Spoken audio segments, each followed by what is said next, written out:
Wonderla toilet cleaning ను సులభంగా మార్చే పవర్ఫుల్ ప్రొడక్ట్ ఎలిమ్ టాయిలెట్ క్లీనర్.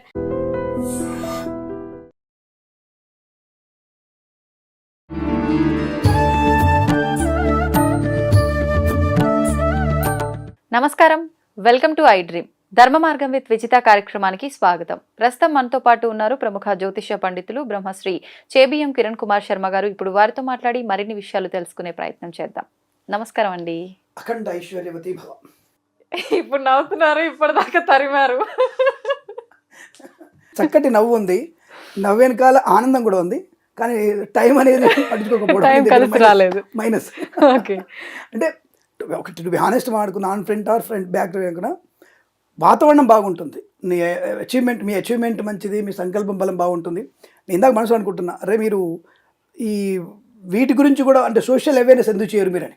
ఎప్పుడు చూడు ఈ పుంటుకు పురాణం. ఇప్పుడు దేవాలయం ఇవాళ ఉదయం దేవాలయం కూలగొట్టారు. ఎక్కడ? మన మొయినాబాద్ దగ్గర. ఉండిలో ఉన్నటువంటి 10,000 18,000 తీసుకెళ్ళిపోయారు. దీని మీద మనం ఎందుకు చేయమనే విషయంలో క్లారిటీ ఉండదు. అసలు పలగొట్టేసి విగ్రహాల మీద ఎంతవరకు సమంజసమంటారు? అసలు ఎవడు చెప్పాడు నీకు? అరే నా దేవత మీద వాడు చేస్తున్నప్పుడు నీ మక్కలను ఎందుకు పోయొద్దురా? నువ్వు మక్క అయింది, అసలు నీకు మక్క ఒకటే ఉంది. నా దేశం మొత్తం పుణ్యక్షేత్రమే. నా పోపు లాంటి వాడు వచ్చి నా మట్టిని ముట్టుకొని బొట్టు పెట్టుకున్నాడు. దట్ ఈజ్ నా దేశం అంటే. అది ఓపెన్ సీక్రెట్ మీకు కనబడుతోంది. వాజ్పేయి గవర్నమెంట్ అప్పుడు పోపు వచ్చినప్పుడు దిగి బొట్టు పెట్టుకున్నటువంటి సంస్కృతి నాది. నా దేశాన్ని నువ్వేంద్ర పెట్టుకునేది? అసలు నువ్వేందు? అసలు మతం ఎక్కడిది? వాటి నీ మతం ఎక్కడిది అసలు? Before 1857 who are you? 1750 who are you? అసలు మీరు ఎవరు? ఈడు మాడుతుంటే పెరియార్ మాడుతాడు. ఏది పెరియార్ గాడు వచ్చేసి కులవృత్తులు అందరికి రండి, మీరు కులాన్ని మానేయండి అంటే మరి ఏం చేసుకోవాలయ్యా అడిగారు వాళ్ళు సినిమాలో. అయ్యా ఏం చేసుకోవాలయ్యా మేము? మీరు ఏం చేసుకోకపోతే వాళ్ళ గడ్డం వాళ్ళు చేసుకుంటారు. బాపనోళ్ళు ఎప్పుడు చూడు బాపనోళ్ళ మీదనే పడదాం. వాళ్ళ గడ్డం అగ్రకులాలు వాళ్ళు చూసుకుంటారు, వాళ్ళు కటింగ్ వాళ్ళు చేసుకుంటారు, వాళ్ళు వండుకుంటారు అంటే రైట్, ఓకే చేసుకుంటాం, ఓకే. మరి మేమేం పని చేయాలని అడిగారు వాళ్ళు. అడిగితే వీడియో ఉంటాడు పెరియార్ గాడు, మీరు ఇక్కడ ఏదైనా వేరే పని చేసుకోండి, పట్నం పోండేట. మరి పట్నం పోతే పట్టణంలో నీకు అంటే అగ్రకులాలు ఉండవు అక్కడ. పట్నం పోయి నీకు డైరెక్ట్ గవర్నర్ గిరి ఇస్తారు ఆయనకి ఏమన్నా? సరే, పట్టణంలో కూడా పందురుకు అడుగుతాడు ఆ పాప అమాయకుడు. పట్టణంలో పందురుకోకపోతే ఏం చేయాలి అంటే సింగపూర్ పోండి, మలేషియా పోండి అంటే అక్కడ పోయి లిటరీ గడగమంటావా? అక్కడ పోయి బాత్రూమ్ గడాలి వీడు పోయి. మరి రాగానే ఇండియా వాళ్ళు వచ్చారు, మంచి దళితులు వచ్చారు, లేకపోతే ఇంకోళ్ళు వచ్చారు, అందరూ వచ్చారు అని చెప్పేసి మీకు ఏమైనా ఇస్తారా? ఎక్కడున్నారా మీరు? అంటే మనిషిని చైతన్యపరచాలా, మనిషిని ఉద్రేకం చేయాలా? సినిమాలు ఏం చూపిస్తున్నావు? నా మీదకి వచ్చావంటే నువ్వు ఎట్లొచ్చావు? ఇప్పుడు నీ దగ్గర వస్తువు లాక్కో అంటే ఎప్పుడు వస్తాను నేను? నీ దగ్గర లాక్కో అంటే ఏముంటుంది? నీ దగ్గర ఏముండాలి? దొంగతనానికి వస్తే నీ బంగారము నీ డబ్బు దోచుకోవాలి, అంతేగా? నువ్వు బ్రిటిష్ వాడు వచ్చి ఎందుకు వచ్చి దోచుకున్నాడు అంటే వానికంటే విలువైన నా దగ్గర ఉంది కాబట్టి కదా. అరే నువ్వు క్రిస్టియన్ అంటాడు, నువ్వు అదే నీ బతుకదే. ఒకరిని దోచుకునే పద్ధతి నీది. అమెరికా దోచుకున్నావు, ఇండియా దోచుకున్నావు, చైనా దోచుకున్నావు, అందరు దోచుకున్నావు నువ్వు. నీ బతుకంతే. మరి ఎట్లోనే ఇప్పుడు నువ్వు నీ దేశం కుచించుకు నాశనం అవుతుంది. ఇప్పుడు ఈ విషయాన్ని మనం చెప్పడానికి ధైర్యం వరకు ఎందుకు లేదు? ఎందుకు మీరు చెప్పలేకపోతున్నారు? ఖచ్చితంగా చెప్పగలుగుతా నేను. నువ్వు మక్కా నుంచి మొదలు పెడితే ఎక్కడి నుంచి ఉంటున్నావు? నువ్వు నా తిరుమల దేవస్థానం గురించి మాట్లాడేటువంటి అధికారం నీకు ఎక్కడిదిరా? ఇప్పుడు మక్కాలో పోవడానికి మాత్రం మన పర్మిషన్ లేదు. ఎందుకు? మీకు ఒకసారి విజితారెడ్డి అని పెట్టి వీసా పెట్టండి, మీరు చూస్తా రిజెక్టెడ్ వీసా మీది. Why? Only Muslims can allowed to the Mecca. What the reason? But at the same time, we must be allowed to Tirumala Devasthanam to any caste, any. అంటే ఇక్కడ తప్పు ఎవరిది అంటారు? అన్నిటికీ పర్మిషన్ హిందువులదే, మనదే. మనం ఎక్స్క్యూజ్ చేసుకోవడం వల్లనే ఇక్కడ ఏంటంటే untouchability is crime. I accept that. So Ambedkar నేను యాక్సెప్ట్ చేస్తాను. But do you know that information about the doctor BR Ambedkar? Is not Ambedkar is not original name of the Ambedkar. Is the Bhimrao. Is the only Bhimrao. Is not Ambedkar, doctor Ambedkar. Ambedkar is a Brahmin. So many people have no idea Ambedkar is a Brahmin. Brahmin person adopted to the Bhimrao. Go and search in the internet. ఎవరు చెప్పాడు మీకు అంబేద్కర్ బాపనోడు నిన్ను అవధానం తీసుకున్నాడు? Just information about that information. కాన్స్టిట్యూషన్లో బ్రాహ్మణ వేదము, బ్రాహ్మణ వచ్చే పక్షపాతం ఎక్కువ ఉంది, అగ్రకులం అని చెప్పారు కదా, యాక్సెప్టెడ్. ఒక పిచ్చ సన్యాసులకు ఒక విషయం చెప్తాను నేను. ఎప్పుడైతే బ్రాహ్మణ బలం బాగా ఉన్నప్పుడు, అగ్రకులాల బలం బాగా ఉన్నప్పుడు, అప్పుడున్నటువంటి సర్వేపల్లి రాధాకృష్ణన్ గారు, సుందరరామయ్య గారు, జాకీర్ గారు అండ్ మనకి నంబియార్ గారు, దాంట్లో 15 మంది కమిటీలో 7 బ్రాహ్మణ్స్, 2 ముస్లిమ్స్, 4 క్రిస్టియన్స్, ఇతర వాళ్ళు ఉన్నారు. వీళ్ళందరూ కలిసి మొదటి మేట ఉన్నారు, బ్రాహ్మణులు ఉన్నారుగా. ఈ బ్రాహ్మణులందరూ కనుక ఎవరిని ఈయన చేశారు అనుకుంటున్నారు? ఈయనని చైర్మన్గా అయ్యర్ గారు చేశారు. అయ్యర్ ఇస్ ఏ గివెన్, నేను ఇతను నిలబెడుతున్నా, నేను కమిటీకి చైర్మన్గా అని చెప్పినప్పుడు, నేను ఆ బ్రాహ్మణ్ నిలబెట్టకపోతే నీ బతికెక్కడా? ఈరోజు నీకు అంబేద్కర్ విగ్రహం ఎక్కడిది? అప్పుడు భావజాలం బ్రాహ్మణ భక్షపాతం భావజాలం ఉన్నప్పుడు నిన్ను కనుక నిన్ను నిలబెట్టకపోతే నీ బతికి ఎక్కడ ఇప్పుడు? ఇది మీకు ఎందుకు అర్థం కాదు? సోకాళ్ళ వాళ్ళకి ఎందుకు అర్థం కాదు? నాకు అర్థం కాదు ఈ విషయంలో. You are the one of the draft chairman, you are not constitution రాసినోడు కాదు. 236 మంది నువ్వు ఒక్కడివి. That's it. అది కూడా రాజ్యాంగం రాయలే. అనేక రాజ్యాంగాలు, British parliament, Australia, Germany, Japan and south Africa, తర్వాత వచ్చేసి మనకి ఆఫ్రికా, ఈ అందరివి తీసుకొని మనది కొంత రాసిన కల్పించాను అంతే తప్ప సొంతంగా ఎవ్వడూ రాయలేదు. మరి ఈ విషయాన్ని ఎవరు చెప్తున్నారమ్మా? కానీ మనకేమైనా నేను నెత్తిలో పూలు పెట్టుకోవాలా, నేను ముడి కింద చేప పెట్టుకోవాలా, లేకపోతే నేను ఎడు చేతిలో పెన్ను పెట్టుకోవాలా, కుడి చేతిలో ఒక్క పెట్టుకోవాలా, నా ₹1,00,00,000 ఎలా వస్తాయి, కిరణ్ శర్మ జాతకాలు ఎలా చెప్తాడు, దీని గురించి డిస్కస్సా? But just read about yourself, you read your history. Periyar ఒక సినిమా చెప్పగానే పెరియార్ సినిమాకు కోట్లు ఏం చెప్పి పెరియార్ నువ్వు అంటే హిందూయిజం లేదని చెప్తున్నావు. లాస్ట్కి వచ్చేసరికి గుడికి వెళ్ళొద్దు అంటాడు, పని చేసుకోవద్దు అంటాడు, కులవృత్తులు లేవద్దు అంటాడు. సో కెమెరామెన్ దాకా ఇక్కడ కూర్చున్నా అలా చెప్పని చెప్పి ఇప్పుడు జస్ట్ నేను చెప్పాను ఆ విషయాలను అంత చేసి చెప్పని చెప్పి చెప్పని చెప్పండి. సేమ్ అదే డైలాగ్ నాతో కెమెరామెన్ ఛాలెంజ్ చేస్తే ఇప్పుడు నేను అతని కులవృత్తి అది, అతని వృత్తి అది, మన దాని కులాన్ని కంట కట్టుకున్నాం. కెమెరామెన్ అందంగా చూపించగలుగుతాడు, నాకు ఆ పని రాదు. అందులో నాకు ఆన్ చేయడం రాదు. పని ఆయన ఇక్కడ వచ్చి 2 ముక్కలు మాట్లాడగలడేమో, కానీ అది ఆన్ కూడా చేయరాదు. ఎవరి పనిలో వాళ్ళు ఉంటే బెటర్ తప్ప నువ్వు ఇష్టం వచ్చినట్టుగా నువ్వు ఇంకొకరు గురించి మాట్లాడితే కుమ్మరి అంటే మారు రూపాన్ని కలిగించాలని అర్థం, ఒక మరో రూపాన్ని ఇస్తానని అర్థం. ఈ పేర్లు తీసేసి నువ్వు దానికి మీనింగ్ తెలియదు, నీకు సంస్కృతం గురించి తెలియదు, సంస్కృతాన్ని మాట్లాడతావు, రాజ్యాంగం ఆడతావు, అంబేద్కర్ అంటాడు, పెరియార్ అంటాడు. ఎవర్రా మీరంతా? అసలు మీరు ఎక్కడున్నదో డైలాగ్ వస్తుంది, ఒరే ఎవర్రా మీరంతా అనేది మనకు యూట్యూబ్లో నాకు అనిపిస్తుంది వీళ్ళని చూస్తే, ఎవర్రా మీరంతా, ఎట్లా పుట్టారా మీరు అని. సో ఇవన్నీ కూడా ఇప్పుడు జనాల్లో కూడా బాగా వచ్చేసింది. ఇప్పుడు మా అమ్మాయి ఉంది, ఇప్పుడు మా అమ్మాయి ఒకటే ఉంటుంది, శిబు అనేది చెప్తున్నాను నేను. నాన్న సరే నా ఫ్రెండ్స్ SC ST ఉన్నాను, right, no problem, I not aware అయితే నాకేం వాళ్ళతో శత్రుత్వం లేదు. బట్ వాళ్ళకి 40 మార్క్స్ వస్తే సీట్ ఇచ్చారు, నాకు 94 మార్క్స్, నాకు సీట్ ఎందుకు ఇవ్వరు? ఇది నువ్వు రిజర్వేషన్ కేటగిరీ అనేది 10 ఏళ్ళు పెట్టావు, యాక్సెప్టెడ్. సరే, రెండోది వరకు టాపిక్ వచ్చింది. మీ తాతయ్య గారు ఎప్పుడన్నా ఈ మాదిగోళ్ళని లేకపోతే గిరిజనులని ఈ లంబాడీస్ని పక్కన పెట్టి విన్నారు ఎప్పుడన్నా? మీ తాతయ్య చేశాడు అట్లా ఎప్పుడన్నా? పోనీ మీ తాతయ్య గారు నాన్నగారు ఎప్పుడైనా చేసి ఉంటారా? మీ నాన్నగారు చెప్పుంటారా మీకు ఏమన్నా? మా తాతయ్య చెప్పలే మాకు. మా తాతయ్య నాకు ఇటువంటివి అంటరాంతరం అట్లా మాకేం కనబడలేదు. అంటే ఆల్మోస్ట్ ఒక 70 years అయితే నాకు కనపడలే. అంటే బ్రిటిష్ వాడు పోతు పెట్టిన పుల్లే తప్ప మనకంత లేనప్పుడు ఎందుకు వచ్చింది ఇది? నీ గురించి నువ్వు తెలుసుకోకుండా నువ్వు జ్ఞానవంతుడు అంటావు. మళ్ళీ ఏమంటే నేను జ్ఞానవంతుడిని, ఐ హ్యావ్ ఎ నాన్, but as a Brahmin, as a priest, I know the sense of humor, I have a knowledge about history, I have a knowledge of నేను సైంటిస్ట్ కూడా నేను ఆలోచించగలుగుతాను. నేను ఖచ్చితంగా ఆలోచిస్తాను. నేను మీరు అనుకుంటున్నట్టుగా సునీతా విలియమ్స్ గురించి చెప్పాను మీకు ఒకసారి మన ఛానల్. ఇప్పటికీ ఆమె రాలేదు, బట్ ఆ ఆరోగ్యం 40%, 44% ఆవిడకి అనారోగ్యం ఉంది ఇప్పుడు. నేను రోజు చూస్తా, ఏంటి దేవుడు దండం పెట్టుకుంటా, స్వామి తొందరగా అమ్మాయి మంచి క్షేమంగా రావాలి, వస్తుందని చెప్పారు కదా. ఖచ్చితంగా వస్తుంది అమ్మాయి, బట్ ఇంకెన్ని నెలలు వస్తుంది? డిసెంబర్ అన్నాడు, ఇప్పుడు ఫిబ్రవరి అంటున్నాడు. తర్వాత వాళ్ళకి ఏం లేదు, నువ్వు కూడా పంపిస్తేగా తినేది వాళ్ళు, ఏం లేదు. విలియమ్స్ అనికి అక్కడ ప్రాబ్లం అవుతుంది, మగవాడి ప్రాబ్లం, ఆడపిల్లకి బాగుంది ఇప్పుడు అక్కడ, మగవాడు బరాబర్ పడుతున్నాడు అక్కడ మోషన్ ఆడితేవాడికి. మరి మీదే సైన్సా? ఇది సైన్స్ ఆరం, ఇది మనిషిని చంపేది.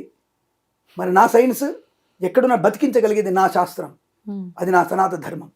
దీని విషయాన్ని వదిలిపెట్టి ఇష్టం వచ్చినట్టుగా మాట్లాడితే ఎవరితో మనం మాట్లాడదాం చెప్పండి? ఎవరు ఇస్తారు? సోకాళ్ళు ఎవరు?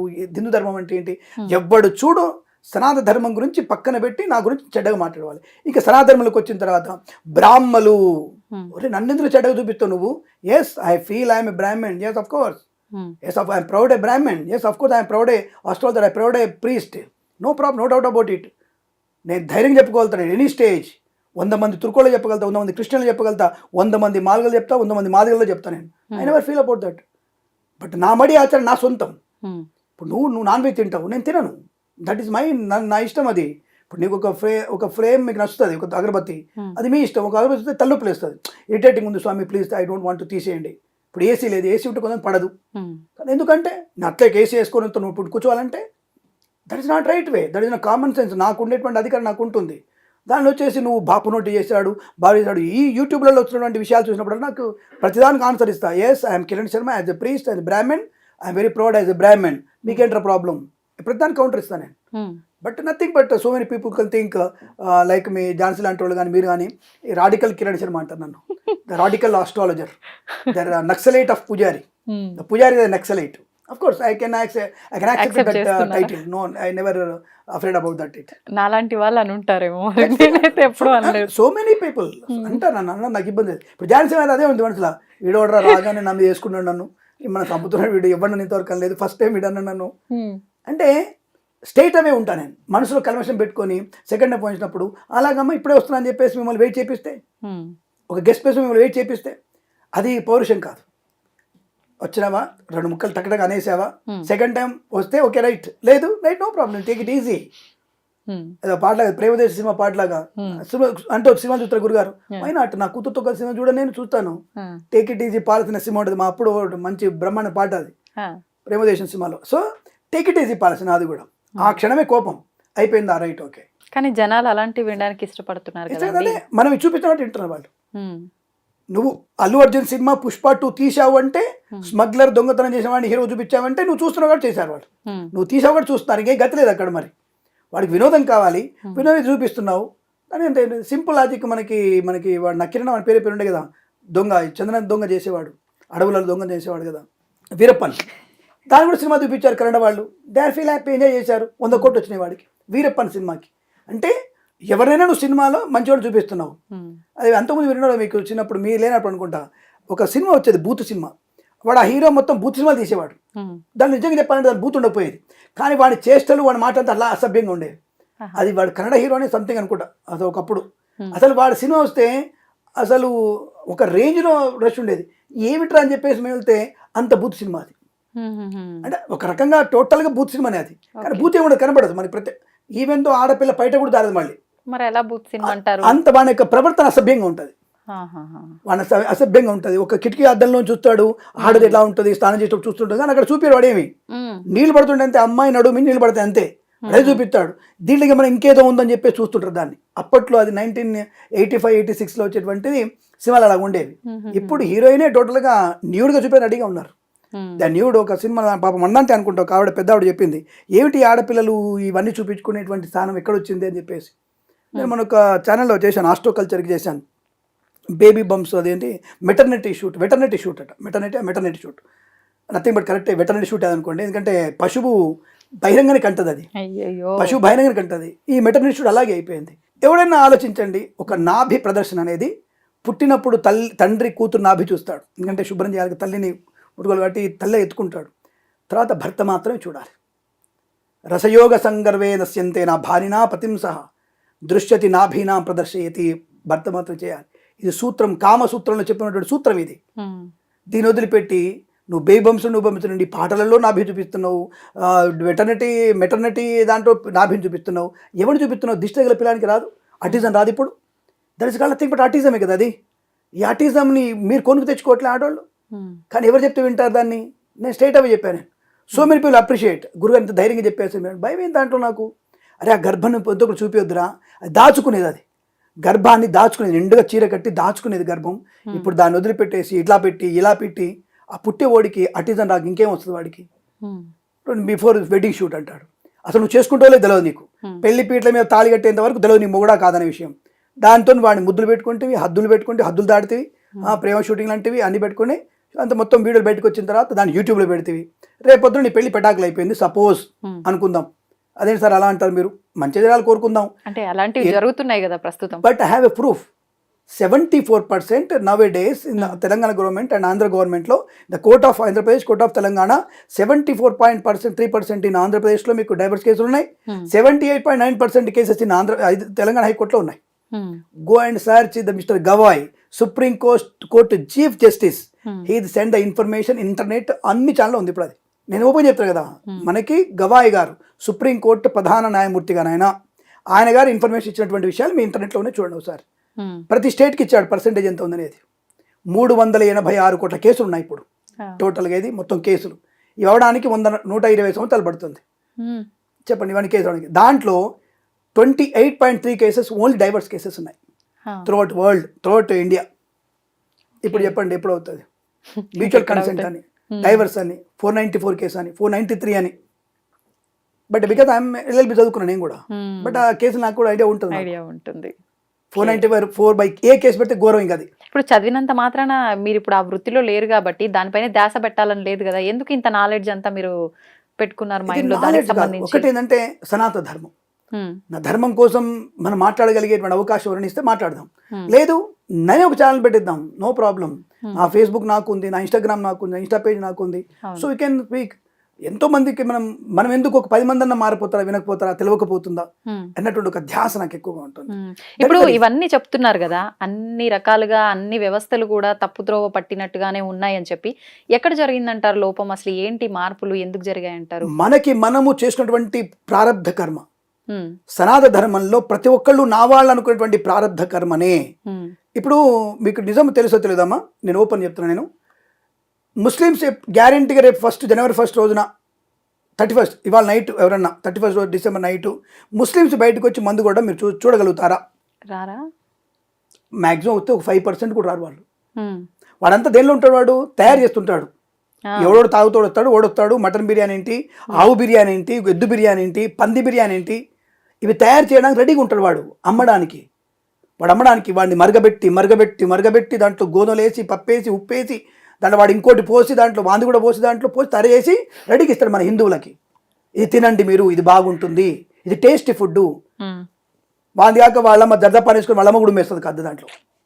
ఇవి మనం ఎంజాయ్ చేస్తున్నాం. నథింగ్ బట్ స్విగ్గీలో మీకు తెలుసా? But any proof in Swiggy in ఇంకో దాంట్లో మీకు తెలుసా మంచిగా వస్తున్న విషయాన్ని? మీ దగ్గర ఉందా ప్రూఫ్? సో మెనీ ప్రూఫ్స్ నా దగ్గర కాదు. Go and search in internet. Search internet. Proof అంటున్నారు కదా మీరు, ready to proof it, just ready for right now. In YouTube channels మీరు చూసే ఉంటారు. ఛానల్ చూడలేని అబద్ధం ఆడొద్దు మీరు. ఇప్పుడు మన కళ్ళతో చూసినా కూడా ఒక్కొక్కసారి నిజం అని నమ్మకూడదు అంటారు కదా. లైవ్ చూపించారు కదా మీకు చాలా సార్లు, అందుకే పట్టుకొని కొట్టారు. గప్చుప్పులు అమ్మే దగ్గర లైవ్ లో చూపించారు కదా. గప్చుప్పులు అమ్మేవాడు వాడు మూత విసర్జన చేసి దాంట్లో కలిపిందే వాడు పట్టుకున్నప్పుడే కదా గొడవైంది. ఇలాంటి పరిస్థితిలో ఉన్నాం మనం. ఇంకా నెక్స్ట్ వచ్చేసి క్రిస్టియన్స్ ఎవరైనా గ్యారంటీ వాళ్ళు ఎక్కడ ఉంటారు నైట్ పూట? వాడు చర్చిలో హాయిగా ప్రే చేసుకుంటాడు. వాడు పాపం వాడి ధర్మాన్ని వాడు పాటిస్తున్నాడు. వాడు తుర్కోడు వాడి ధర్మాన్ని వాడు పాటిస్తున్నాడు. పాపం వాళ్ళని ఇబ్బంది పెట్టలా. మనమే 11:59కి పనికి మన కేకులు కట్ చేసి పొలోమంటే ఎగిరి హ్యాపీ న్యూ ఇయర్ అని చెప్పేసి గట్టిగా వాదించి, గట్టిగా అరిచి, బాంబులు పేల్చి, గొంతు పోగా, ఇదంటే దాని ఏమంటారమ్మా, తాగి తందనాలాడి, దాని ఏమంటారు ఏదో వస్తుంది దానికి, మర్నాడు పొద్దున లేవాడట వాడు. 11 దాకా లేవడు వాడు. కొత్త సంవత్సరం పండగ పూట లేవాల్సింది. వాడి లెక్కలు పండగ అనుకోండి. ఆ పని వాడు లేవడు. 11 ఎప్పుడు లేస్తాడు? 12 1 గంటకి. దాని తర్వాత ఏమంటారు తలబట్టేస్తే వాడికి హ్యాంగ్ ఓవర్. దాని పేరు హ్యాంగ్ ఓవర్. అంటే వాడు 12కి లేచి మళ్ళీ 2 పెగ్గులు వేసుకొని అప్పుడు ఉల్లాసం ఉంటాడు. ఎప్పటిరా? సూర్యుడు ఉదయించి మధ్యాహ్నం తర్వాత నువ్వు లేచి నీకు పొద్దున అది పండగనా? అది దండగ. జనవరి 1 దండగ, ఉగాది మాత్రమే పండగ. ఈ విషయాన్ని చెప్పగలిగే ఎవరు లేరు. మన పిల్లలు మనమే. అమ్మా నేను బయటకు వెళ్తాను, 100 రూపాయలు మనమే ఇస్తున్నాం పిల్లలకి. ఇందాకన్నా కదా, ఎవరు కారణం? మనమే కారణం. నీ కొడుకుని కూర్చో పడుకో, తొందర పడుకో అని చెప్పగలిగితే అదృష్టం మన ఎంబడి ఉంటుంది. అవి చేయలేక దురదృష్టం మన ఎంబడి తగలబడుతుంది కదా. సావాస దోషం గుణా భవంతు. నువ్వు సావాస చేసావు కాబట్టి ఇటువంటి గుణాలు వస్తున్నాయి నీకు. లేదా ఎందుకు ఇట్లాంటి గుణాలు వస్తాయి నీకు? ఎందుకు చెడిపోతావు నువ్వు? వాడు బయటికి రాడు, వీడు చర్చిలో ఉంటాడు. క్రిస్టియన్ చర్చిలో ఉంటారు, వాళ్ళు బయటికి రారు అసలుకే. వాళ్ళ ప్రే తెచ్చి తీసుకుంటారు, పొద్దున్న వాళ్ళ ప్రే చేసుకుంటారు, పుస్తకం తీసుకుంటాడు, ఆ శిలో పెట్టుకుంటాడు, వాడిని పూజ చేసుకుంటాడు. వీడు శుభ్రంగా మటన్ చికెన్ వీడు వండుతుంటాడు, వీడి పనులు వీడు ఉంటాడు. వీడు మందు షాప్లో వీడు మందు కొట్టాడు, పాన్ షాప్లో ఉంటూ పాన్ తినాడు, సిగరెట్ తాగాడు, తురుకోడు. వాడు మాత్రం శుభ్రంగా వీళ్ళు కంపల్సరీగా తింటారు. హిందూగాడు మాత్రమే వీడు మాత్రమే తాయి తందన ఆడుతుంటాడు, పానపరాలు తింటాడు. ఇంకో విషయం మీకు ఇన్ఫర్మేషన్ కావాలంటే, నేను మీకు Indo American cancer hospital Basavataraka hospital ఉంది. మీరు అక్కడికి వెళ్ళిన తర్వాత ఒక చిన్న లా చెప్తాను మీకు. ఈ పాన్ వల్ల స్మోక్ చేయడం వల్ల ఉన్నటువంటి రోగులు ఎంత, జస్ట్ సెర్చ్ చేయండి. మిస్టర్ ప్రహ్లాద్ జోషి గారు డాక్టర్ ఉంటారు అక్కడ. మీరు వెళ్ళి ఆయన ఇన్ఫర్మేషన్ తీసుకోండి. ఎంతమంది ఉన్నారు? మోర్ దెన్ 70% అమ్మ ధూమపానం, దీని పాన్పరా తినడం వల్ల ఎక్కువ మంది ఉన్నారు. దీంట్లో సింపుల్ తీసుకున్న తర్వాత మనం చెక్ చేసుకోవాలి. ఎంతమంది హిందువులు ఉన్నారు దరిద్రులు, ఎంతమంది తుర్కలు ఉన్నారు దరిద్రులు, ఎంతమంది క్రిస్టియన్ దరిద్రులు చూడండి. దాంట్లో దరిద్రులు ఎందుకంటున్నా, రోగం తెచ్చుకున్నవాడు కాబట్టి. రోగం ఉన్నవాడు దరిద్రుడే అంటారు. దరిద్రులు అదొకటి మెయిన్ ఇంపార్టెంట్. దీంట్లో 81.2% హిందువులు ఉన్నారు. 3% ముస్లిమ్స్ ఉన్నారు. 3% ముస్లిమ్స్ ఉన్నారు. ఓకే, ఇప్పుడు ఎవరు తప్పంటారు? ఇప్పుడు గతంలో చేసుకున్న కర్మలను బట్టి కూడా ఇప్పుడు మనకు ఆరోగ్యపరమైన ఇబ్బందులు వస్తాయంటారు కదా. ఇప్పుడు మనం అవి తినడం వల్లే వస్తున్నాయా, మన కర్మల వల్ల రావా?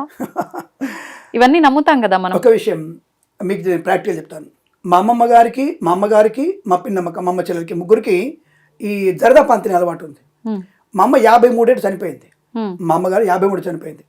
డాక్టర్ నిరిణి బసవతారకం హాస్పిటల్లో డాక్టర్ నిరిణి గారు ఉండేవారు. నిరిణి గారు అమ్మ చనిపోయినప్పుడు చాలా బాధ వేసింది, తల్లి కదా, నాకు చాలా బాధ వేసిన తర్వాత నేను అడిగాను డాక్టర్ గారు ఏంటి అమ్మకి ఇలా ఉందంటే, అంటే జర్దాపాన్ తినడం వల్ల ఇలా అయిందా ప్రాబ్లం అంటే ఒకటే మాట అన్నాడు, అమ్మగారికి జర్దాపాన్ తినడం వల్ల కాదండి, మానసిక దౌర్భాగ్య స్థితి అమ్మకి ఇబ్బంది పెట్టింది, ఏదో అమ్మగారు ఆలోచన ఎక్కువ వల్ల చనిపోయి అమ్మ వరకు క్యాన్సర్ వచ్చిందని చెప్పారు. రైట్, అది అయిపోయింది. 67 ఇయర్స్కి మా పిన్నమ్మ చనిపోయింది. 67 ఇయర్స్కి మా పిన్నమ్మ, మా అమ్మ చెల్లెలు. సో మా ఆవిడ కూడా బ్రెస్ట్ క్యాన్సర్ ఉండే, అమ్మకేమో న్యూమరాల్గా అది విజనల్ క్యాన్సర్ అమ్మగారికి, పిన్నికేమో బ్రెస్ట్ క్యాన్సర్ ఉండే. అది అడిగినప్పుడు కూడా ఎందుకు ఇది వచ్చిందంటే పిన్నికి వంశపారంపర్యంగా వచ్చింది, ఆమె చనిపోయింది అన్నారు. మరి వాళ్ళకంటే సీనియర్ మా అమ్మమ్మ, ఏజ్ ఆఫ్ 94 చనిపోయింది. ఆవిడ చనిపోయి 2 ఏళ్ళు అయింది. ఆవిడ జర్దాపాన్ తింటారు, ఆవిడ కూడా. She alive up to 94 years 6 months. ఇప్పుడు మీరు చెప్పండి, అమ్మకి ఆలోచన వల్ల, పిన్నికి సంక్రమించింది, వ్యాధి సంక్రమించింది. మరి ఆ వ్యాధి ఎక్కడికి సావాలి? మా అమ్మమ్మకు లేదు.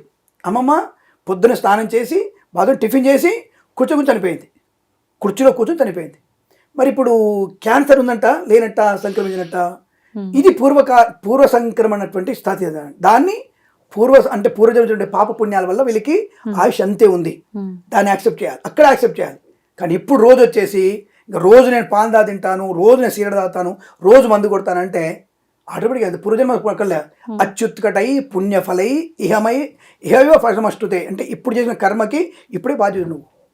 అచ్యుత్కటై పుణ్యపాపై ఇహైవ ఫలమస్తుతే, నువ్వు ఆ పాపాన్ని పుణ్యానికి ఈ జన్మనే కారణం నీకు. అచ్యుత్కట అంటే ఎక్కువ ఓవర్ చేస్తే అంతే ఉంటుంది ఈ జన్మకి, దానికి నెక్స్ట్ జన్మకి పోస్ట్ పోన్ అవుతుంది. మంచి చేసావా ఈ జన్మలో అనుభవించు. మరి శంకరాచార్యం పురుడేళ్ళ బతికాడు కదా, ఆయనకి అనారోగ్యంతో చనిపోయాడు కదా లాస్ట్ మినిట్లో. ఎందుకు చనిపోయాడు ఆయన? వివేకానందుడు, అరవింద్, ఎలా చనిపోయారు వీళ్ళందరూ కూడా? వీళ్ళకి అలవాట్లున్నాయా? మరి భగత్ సింగ్ గారు, మిగతా వాళ్ళందరూ ఎట్లా చనిపోయారు? వాళ్ళకి ప్రారంభ కర్మనే కదా అది, దాన్ని ప్రారంభ కర్మ అనుకోవాలి. మహనీయుల యొక్క చరిత్రలో వాళ్ళు చనిపోయిన విషయాన్ని ప్రారంభ కర్మ అనుకోవాలి. గత జన్మ చేసిన పుణ్యఫలం వల్ల 30 ఏళ్ళు వచ్చి మనకి ఉద్ధరించి వాళ్ళు స్వర్గంలోకి వెళ్ళిపోయారు.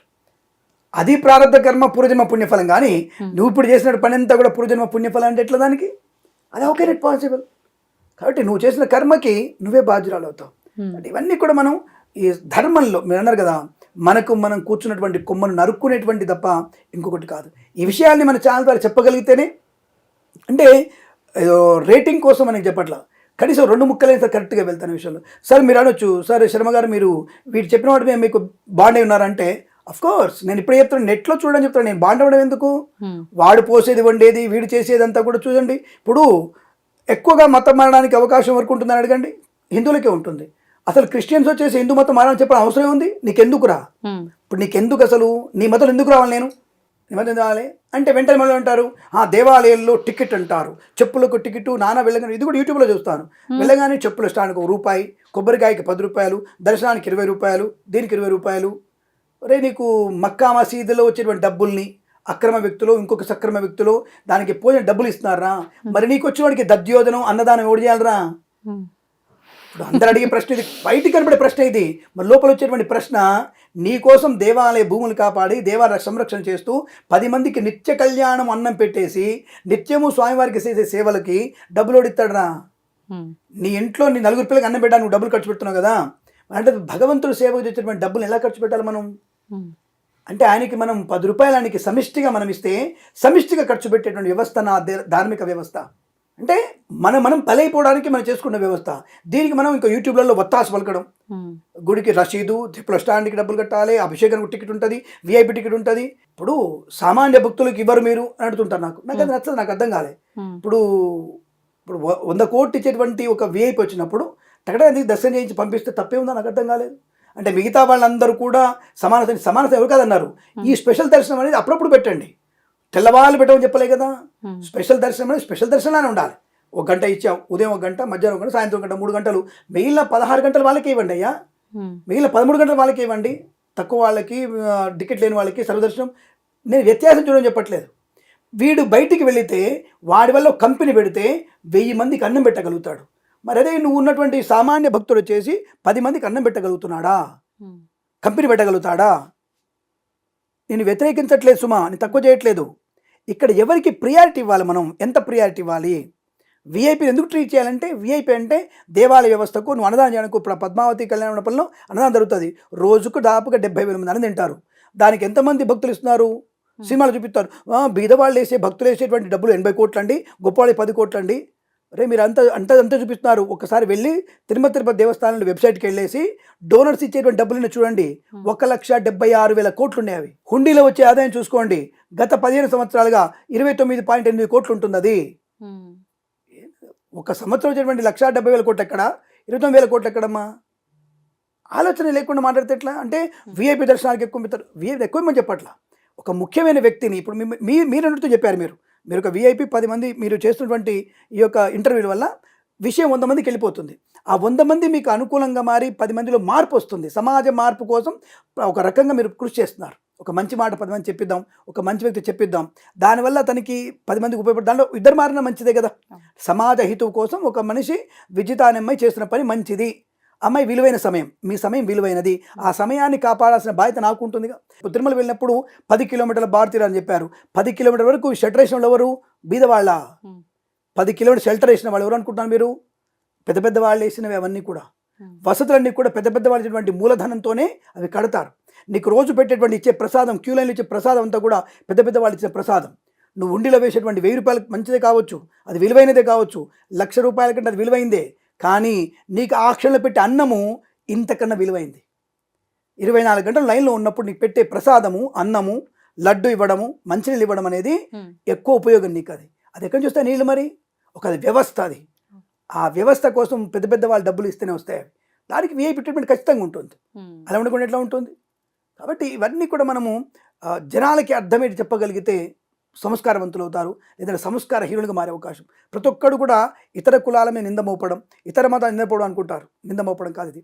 నిజాన్ని నిర్భయంగా మాట్లాడగలిగేటువంటి వ్యవస్థ మనది. అందులోనూ మన ఐ డ్రీమ్ వ్యవస్థ అటువంటి దానికి ముందుంటుందన్న భావన కూడా. నేను స్టేట్ అవే, నువ్వు ఎందుకు నీ మతంలో మనం చెప్తున్నావు నువ్వు అంటే నీ మతంలో సమర్థులైన వాళ్ళు ఎవరు లేరు కాబట్టి. అంటే ఒక రకంగా చెప్పాలంటే ఆడపిల్లలు చెప్పొద్దు, కానీ నీ మతంలో మగవాడు ఎవరు లేడనమాట. అందుకే హిందువులని లాగెళ్తున్నారు మీరు. ఇదే అనాల్సి వస్తాను నేను. ఇంతకుమించి వేరే నాకు లేదు. నాకు మారుతున్న హిందువులు నేనంటే అనకూడదు, కానీ ట్రాన్స్జెండర్ కంటే కూడా హీనమైన వీళ్ళు. ట్రాన్స్జెండర్స్ మంచి వాళ్ళు ఇప్పుడు, ఎందుకంటే వాళ్ళ సిగ్నల్ దగ్గర నేను నియంత్రిస్తున్నారు మంచిగా, వాళ్ళు హుందాగా బతుకుతున్నారు. ఇప్పుడు ఈ మతం వారేవాడు ట్రాన్స్జెండర్ కంటే కూడా హీనమైన వాడు. వాడు కనీసం రూపలావణ్యంతో ఆడదానిలా కనబడతాడు మంచిగా, కానీ అటువంటిది కూడా కనపడవు. నువ్వు సగం గడ్డము సగము లింగధారణ వేరే ఉంటుంది నీకు. అటువంటి హీనమైన జాతికి చెందినవాడివి ఈ మతం మారేవాడు అని చెప్తాను. దానికోసం ఇంకే మతం మారే అవకాశం మీకు లేదు. అనేక విషయాలు అంటే మీరు అన్నారు కదా, ఒక వికీపీడియా కాదు, సమాజాన్ని చదువుతున్నాను కాబట్టి, ఒక పురోహితుడిగా ఉన్నాను కాబట్టి, ఒక జ్యోతిష్కుడు ఉన్నాను కాబట్టి అనేక మంది సమస్యలు వింటున్నాను నేను. ఎందుకు వచ్చింది మతం మాదం అంటే, ఒక వ్యక్తి తండ్రి వచ్చాడు, అండి మా ఆవిడ చనిపోయిందండి, నా అబ్బాయి నేను మతం మారాను, కర్మ చేయను అన్నాడు అని చెప్పేసి. ఎంత బాధ అనిపించింది నాకు. ఒరే నువ్వు ఎక్కడ పుట్టావరా, ఏ మతానికి వెళ్ళావరా నువ్వు? చాలామంది అడిగే ప్రశ్న, చనిపోయిన వాళ్ళకి పిండాలు పెడితే వాళ్ళు తృప్తి పడతారా ఇన్నటువంటి ప్రశ్న అడుగుతారు వాళ్ళు. కొంతమంది వచ్చేసి ఇప్పుడు పిండాలైన వాళ్ళు, చనిపోయిన వాళ్ళు బతుకుతారని మీరే అంటారు, బతకరని మీరేమంటారు, పునర్జన్మ లేదని మీరే అంటారు, ఎక్కడ బతకాలి అంటాడు. నేను ఒక విషయం చెప్పాను, నేను ఒరే యూట్యూబ్ ఛానల్లో ఈ విషయాలు వస్తున్నాయి కదా, ఒక ఆయన చేతిలో యూట్యూబ్ చూసినప్పుడు అడ్వర్టైజ్మెంట్ వస్తుంది, ఒక ఆయన దాంట్లో అడ్వర్టైజ్మెంట్ అయిపోయిన తర్వాత కింద మీరు అడుగుతారు మీరు వాల్యూ ఓటేయండి అని చెప్పాడు. ఒక ఆయన నేను కనపడుతున్నాను, 3 నావే కదా అవి, 3 డిఫరెంట్ మొబైల్స్లో నేను ఎందుకు డిఫరెంట్ కనపడుతున్నాను? ఒక దగ్గర స్టార్టింగ్ కనపడితే ఒక దగ్గర ఎండింగ్ కనపడుతున్నాను. ఎందుకు కనపడుతున్నట్లు నేను? అంటే వివిధ రూపాయలు నేనే కనపడుతున్నప్పుడు పితృదేవుడు ఎందుకు కనపడరు? ఆయన 5 రూపాయలు ధరిస్తాడు. ఆయన ఆత్మ, అగ్నిలో, బ్రాహ్మణులు, కాకిలో, వికములో, పిండములో 5 ప్రాణాల్లో ఉంటాడు ఆయన. ఆ క్షణానికి ఆ ప్రాణం వచ్చి వెళ్తాడు ఆయన. అంతవరకే పెట్టమంటే వీడు పెట్టాడు. ఆ తండ్రి వచ్చేసి నాకేం చేయాలండి, తరబాయి పెట్టినట్టు అని చెప్పేసి చెల్లె వచ్చి అడిగింది, తల్లిదండ్రులు లేరని చెప్పి చెల్లె వచ్చి అడిగింది. వచ్చే అమ్మాయి అడిగింది నేను చేయొచ్చు అని అడిగితే, నేను ఎందుకు, ఎవరు చెప్పారు చేయొద్దని నిన్ను? స్పష్టంగా చేయొచ్చు. ఆడపిల్ల తండ్రికి పిండ ప్రదానం, కర్మ, కాష్టంలో కూడా తండ్రికి తలకొర పెట్టవచ్చు, పిండ కర్మకాండ చేయొచ్చు. మరి ఎందుకంటే చేయొద్దని అంటే, ఆకస్మికంగా 12 రోజుల కర్మలో ఆ పిల్లకి ఏదైనా ఆటంకం వస్తుంది కాబట్టి, ఇంకా స్నానాలు ఉంటాయి రోజు, మృతికా స్నానం అని స్నానాలు ఉంటాయి, చాలా ఉంటాయి. అవి తప్పకుండా స్నానం చేయాలి, పిండాలు పెట్టాలి, స్నానం చేయాలి, తర్పణాలు పెట్టాలి. సో ఇన్ని ఉంటాయి కాబట్టి ఇన్నిసార్లు స్నానం చేస్తే పాపం పిల్ల జుట్టు పెద్దగా ఉంటుంది. అఫ్కోర్స్ ఇప్పుడంటే అంత చిన్న జుట్లు అయిపోయినాయి, కానీ పెద్ద జుట్టు తడిసిపోతుంది. జలుబు చేసి 2 రోజులకి అమ్మాయి జ్వరం వస్తే కర్మ మధ్యలో అయిపోద్ది కదా. అందుకని ఆడపిల్లని వద్దని చెప్పారమ్మా, లేకపోతే ఇంకోటి ఏం లేదు. తప్పకుండా ఆడవాళ్ళు చేయొచ్చు, ధర్మశాస్త్రంలో ఉంది. ఆడపిల్ల పిండ ప్రదానం చేయొచ్చు, కాష్టం కాల్చవచ్చు, శవాన్ని దానం చేయొచ్చు, కర్మకాండ 12 రోజులు కర్మ చేయొచ్చు, పిండ ప్రదానం చేయొచ్చు, నిమజ్జనం, అస్థికల నిమజ్జనం చేయొచ్చు, ఇవన్నీ ఉన్నాయి. చేయకూడదు ఎవరు చెప్పారు? శాస్త్రంలో లేనివి మధ్యలో వచ్చి ఈ యొక్క అనామక సోకాళ్ళందరూ వచ్చేసి దీన్ని మార్చేసి మనుస్మృతిలో ఇది ఉంది. అసలు మనుస్మృతిని చదివితేగా తెలిసే నీకు. లేనివి తీసుకొచ్చి పెట్టేసి ఏ ఒక్క దగ్గర 2-3 నొక్కలు ఇబ్బంది ఉండగానే ఇట్లా అంటే ఎట్లా? జ్యోతిష్కులు, డిఫరెంట్ జ్యోతిష్కులు, న్యూమరాలజికల్, మన దాంట్లో కూడా వచ్చాయి, శుభ్రంగా చూశాను మన దాంట్లో కూడా. 5 నెంబర్ మీ ఫోన్లో ఉందా? మీరు రేపు కోటీశ్వరులు అయిపోతారు. చెప్తున్నా నేను, 5 నెంబర్ ఉందా? కోటీశ్వరులు అయిపోతారు. నా ఫోన్లో ఉన్నాయి 2 ఫోన్లలో 2 5 ఉంది. నాకెందుకు కోట్లు రావట్లేవు? ఎక్కడ పోయినా సరే నేను సరిగ్గా గౌరవం తప్ప కోట్లు రావట్లేదు నాకు. ఎందుకు రావట్లేదు అర్థం కాదు నాకు. నీ నెంబర్లో 9 ఉందా? నువ్వు సీఎం అవుతావు. నా దాంట్లో 3 9 ఉన్నాయి. నేను సీఎం కాలేదు. ఒకటే ఉండాలేమో, మీ దగ్గర 3 ఉన్నాయి కదా. ఒకటి ఉంటే చాలు సీఎం అయిపోతావు అంటే 3 ఉంటే మరి ఎట్లా పిఎం అయిపోవాలి నేను? ఏ నాకు అర్థం కాలే. అంటే ఇది ఉంటుంది. ఇంకో ఆయన వచ్చేసి అంటాడు, తప్పుగా అనుకోదండి, వాళ్ళ శాస్త్రమే కావచ్చు, దాని నాకు పాండిత్యం లేకపోవచ్చు. కానీ ఇప్పుడు నేను మీ పేరులో విజితారెడ్డి సపోజ్, ఒక ఆయన అలాంటి ఆయన వచ్చి న్యూమరాలజిస్ట్ వచ్చి జాతకం చూశాడు సపోజ్. చూడగానే అమ్మ విజితారెడ్డి నీకు లేదు, ఇవాళ నీ కిరణ్ అవమానించాడు కాబట్టి నీకు అవమానించని తెలుసా, నీ ఆడ్ నెంబర్ ఉంది, నీ దాంట్లో జే 2 సార్లు పెట్టు, ఏ 3 సార్లు పెట్టు అంటాడు. Right, okay, accepted. పాపం విజిత అమ్మాయి పాపం మంచి బ్రహ్మాండంగా పిలిచింది, ఒక 1000 సార్లు రాయమని రాసేసింది, బుక్ రాసింది, బాగుంది, దేవుడే బాగుంది. సో నాలంటాడు వచ్చాడు ఒకడు, అమ్మ మీ అమ్మమ్మ పేరేంటి? రైట్ సార్ పలానా సార్. మీ తాతమ్మ పేరేంటి అడిగాను. సో మీ తాతమ్మ పేరేంటి అది కూడా అడిగాను. సార్ మీ తాతమ్మ అప్పుడు మీకు ఇంగ్లీష్ ఉందా? లేదు సార్. ఎప్పుడు వచ్చింది అంటే 1757లో మనకి ఇంగ్లీష్ తగలబడ్డది. మనకి 17 మన దేశానికి తగలబడ్డది. అది 1751లో తగలబడ్డది మనకి. అంతకుముందు మన దగ్గర లేదు. మనకి కేవలం గ్రాంధికమైనటువంటి తెలుగు భాష, తమిళ భాష, కన్నడ భాష, ఒరిస్సా, హిందీ ఇవి మాత్రం ఉన్నాయి ఇప్పుడు మనకి. ఇవి మాత్రం ఏమన్నా, ఇంకా వేరే భాష మనకి లేవు. సంస్కృతం, ప్రతి చోట సంస్కృతం ఉంది. మరి ఈ భాష వదిలిపెట్టి అప్పుడు లేనప్పుడు సరే మీ తాతమ్మ పేరు సరే సపోజ్ అనుకుందాం, లక్ష్మి అనుకుందాం ఆవిడ పేరు. ఇప్పుడు మనం లక్ష్మి గారిని మీ అమ్మమ్మ దగ్గరికి వెళ్ళి పేరు ఎల్ఎల్ఏఏ చేసి పిలవమంటే ఏం పిలుస్తారు? అక్కడ లక్ష్మి అని పిలుస్తారా? దీర్ఘాలు తీయాల్సి వస్తుందా? సాధ్యం కాదు. పోనీ మా అమ్మమ్మ వచ్చేసి లక్ష్మి అనే పేరు తెలుగు రాసింది అనుకుందాం. ఇప్పుడు ఆయన పెట్టిన ఏలు ఎక్కడ పెట్టాలి? నేను లాగ్ దీర్ఘం ఇచ్చి 2 లాలు పెట్టాలా? లేదా క్షమి దగ్గర WM పెట్టి క్షమి అని 3 ఒత్తులు పెట్టాలా? నాకు అది కావాలి ప్రూఫ్. మరి లేనప్పుడు ఎందుకు వచ్చింది ఇది? నాకు అర్థం కాలే. ఇప్పుడు ట్రిగ్నామెట్రీ ఇదేమన్నా, ఈ ట్రిగ్నామెట్రీయా? కాదు, నేను ప్రూవ్ చేస్తాను ట్రిగ్నామెట్రీ కాదని. ఇది మ్యాథమెటికల్ అల్గరిథం కాదని నేను ప్రూవ్ చేయగలుగుతాను నేను. అంటే ఇప్పుడు నాకు గొడవ పెట్టుకోవడానికి కాదు. అంటే మనకి ఇలా జరుగుతుందంటే మనల్ని మనమే నాశనం చేసుకోవడం, ఏదో రకంగా మన పబ్బం గడుపుకోవడానికి చేసేటువంటి ప్రయత్నాలు తప్ప ఇంకోట్లేదు ఇక్కడ కూడా. కాబట్టి అట్లా అంటే మీరు అంటారు ఏంటంటే సార్ న్యూమరాలజీ లేదంటారా? మరి అంటే ఆ శాస్త్రం నేను చదువుకోలేదు కాబట్టి లేదంటున్నా నేను. అంటే నువ్వు చదువుకోకపోతే లేదంటావా? ఇక ప్రతి ఒక్కటి లేదంటావా? ఇది ఇంగ్లీష్ మీద ఆధారపడింది కాబట్టి లేదని ఖచ్చితంగా చెప్తున్నాను నేను. సంస్కృతం మీద ఆధారపడి ఉంటే, అందుకే న్యూమరాలజీ అంటే నెంబర్ వైజ్గా. నెంబర్ వైజ్ శాస్త్రం అంటే ఏమిటి? సంస్కృతంలో నెంబర్ తీసుకొని చేసావా? ఆఫ్ కోర్స్ మంచిదే, ఉండొచ్చు. సంస్కృతాన్ని ఆధారం చేసుకుంటే ఉంది, ఒప్పుకుంటా. ఇంగ్లీష్ని ఆధారంగా చేసుకుంటావా? లేదుగాక లేదు, అది అబద్ధము. ఇది క్లారిటీ, సింపుల్. మీకు అర్థం ఇప్పుడు 400 ఏళ్ళ కింద లేదు, మరి కొత్తగా తీసుకురావడం దాన్ని, సింపుల్ లాజిక్. అర్థం కాదు. నాకు తెలియని దాని గురించి నేను మాట్లాడకపోవడమే కరెక్ట్. అంటే మీకు తెలిసింది మీరు చెప్తున్నారు మీ వర్షన్లో, కానీ నాకు దాని గురించి తెలియదు కాబట్టి కరెక్టా కాదా అంటే నేనేం చెప్పలేను. నేను ప్రశ్న అడుగుతున్నాను, మీరు చెప్పట్లేరు.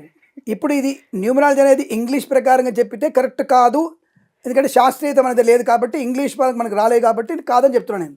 సంస్కృత ఆధారంగా తీసుకున్నారు, అది కరెక్టే అంటున్నాను నేను. లాజిక్ ఇక్కడ లాజిక్ కాదు, ఇది రియాలిటీ మాట్లాడుతున్నాను నేను.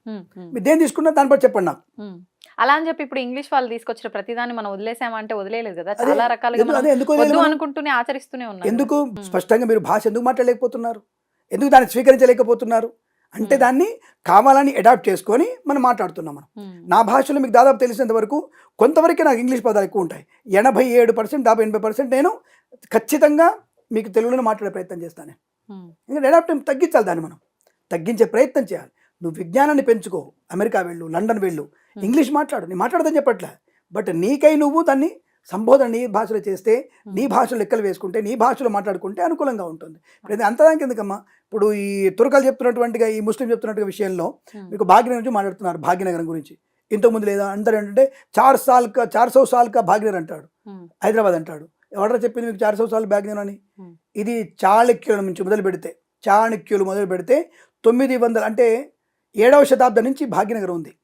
7వ శతాబ్దం నుంచి, మనం 20వ శతాబ్దంలో ఉన్నాం మనం. దానికి ఉదాహరణ మనకి ఖచ్చితంగా వెస్ట్ మారేడుపల్లి, జూబ్లీహిల్స్లో మనకి, బంజారాహిల్స్లో ఒకటి, ఇవన్నీ కూడా శిలాఫలకాలు ఉన్నాయి. అంటే దానికి శాసనాలు దొరికాయి మనకి. రామ్ గోపాల్పేట పోలీస్ స్టేషన్, అలాగే కేతేపల్లి అనేటువంటి సూర్యాపేట అనేటువంటి కేతేపల్లి నగరం, నల్లగొండ టౌన్లో లతీఫ్ సాబ్ గుట్ట పైన, తర్వాత మనకి మోత్కూరు దగ్గర, ఆలేరు దగ్గర శాసనాలు లభించాయి 10,000 సంవత్సరాల క్రితమే ఉందని చెప్పేసి. అమీర్పేటలో మన ధరంకరణ్ రోడ్లో 10,000 సంవత్సరాల క్రితమే భాగ్యనగరం ఉంది. మరి ఈ విషయాన్ని తెలుసుకోవడానికి ఎవరు చెప్తున్నారు? ఆర్కియాలజీ బయటపెడుతున్నాడా? వాడికి దమ్మే లేదు. అని నీకు దమ్ముంటే, ఆర్కియాలజీ దమ్ము ఉంటే అది డైరెక్ట్గా నీకు జోగులాంబ దేవాలయం మధ్యలోనే నీకు మసీదు కట్టాడు. అంతకంటే దమ్మున్నటువంటి కాంగ్రెస్ గవర్నమెంట్ కానీ బీజేపీ గవర్నమెంట్ కానీ ధైర్యం ఉంటే మీరు డాక్టర్ వేములవాడ గుళ్ళో ఉంది మసీదు. గుళ్ళో మసీదు ఏంట్రా? నా గుడి ముందు మసీదు ఏంటి? చచ్చిపోయిన శవం ఏంటి? జోగులాంబ దేవాలయంలో ప్రత్యక్షమైనటువంటి 18 శక్తిపీఠాల్లో ఒక శక్తిపీఠ అమ్మవారు తెలంగాణలో ప్రశస్తమైంది. దాని మధ్యలో దేవాలయం మధ్యలో నీకు మసీదు ఎందుకు ఉంటుందిరా? దీని ఇప్పుడు ఆర్కియాలజీ వచ్చేసి దాన్ని తీసేయని చేసేసరికి దానికి గొడవ అయిద్దనా? ఎందుకు గొడవ అవుతుంది? ఇప్పుడు ఈ అన్నదమ్ముల ఆస్తులు కూడా గొడవ అయిద్దా? చెప్పే ధైర్యం లేదు ఎవ్వడికి కూడా, దాన్ని అడిగేటువంటి ఎవ్వడు లేడు. కాబట్టి ఇలాంటివి జరుగుతూ ఉంటాయి. దానివల్ల ప్రార్థ కర్మ మనకి మైనస్ అయ్యేటువంటి దౌర్భాగ్యతలు ఉన్నాం. అందుకే చెప్పొచ్చేది ఏంటంటే సనాతన ధర్మంలో ఉండేవాడే తన కొమ్మను తను నరుక్కుంటూ తన నాశనం తను పొందుకుంటున్నాడు. అంతే తప్ప ఇంకెవ్వడు దాన్ని ఏం చేయలేదు. దీన్ని ఎవడో ఒకడు మళ్ళీ వివేకానందుడు వస్తాడు, తప్పకుండా దాని ప్రయోజనాన్ని పొందుకునేటువంటి వ్యక్తులు మనం అయి ఉంటాం. కలియుగంలో కనీసం సనాతన ధర్మం ఇంకా అఫ్కోర్స్ నేను ఛాలెంజ్ చెప్పగలుగుతాను. మొఘలులు, అంతకుముందు ఇంకొకడు ఎవడెవడో వచ్చిన దేశాన్ని సనాతన ధర్మాన్ని హింస పెట్టినా, నష్టపోద్దాం చూసినా అది నష్టం కాకుండా మళ్ళీ నేలకు అది అంటారు కదా, గోడ కొట్టిన బంతిలాగా అంత వేగంగా బయటకు వచ్చిన విషయంలో నా సనాతన ధర్మం పైకే వస్తుంది. ఇంకా 100 మందికి, కొన్ని లక్షల కోట్ల మందికి కూడా నా సనాతన ధర్మం మాత్రమే మూల గ్రంథంగా ఉండబోతుంది. అందులో సందేహం లేదు. అంటే కనీసం పట్టించుకోకపోతే ఇబ్బంది కదా, మన ఆవేదన చెప్పకపోతే కష్టం. కాబట్టి ఆవేదనని చెప్పుకునే ప్రయత్నం ఇది, అంతకుముందు ఇంకోటి ఏం లేదు. ఓకే, నమస్తే అండి. సర్వే జనా సుఖినో భవంతు.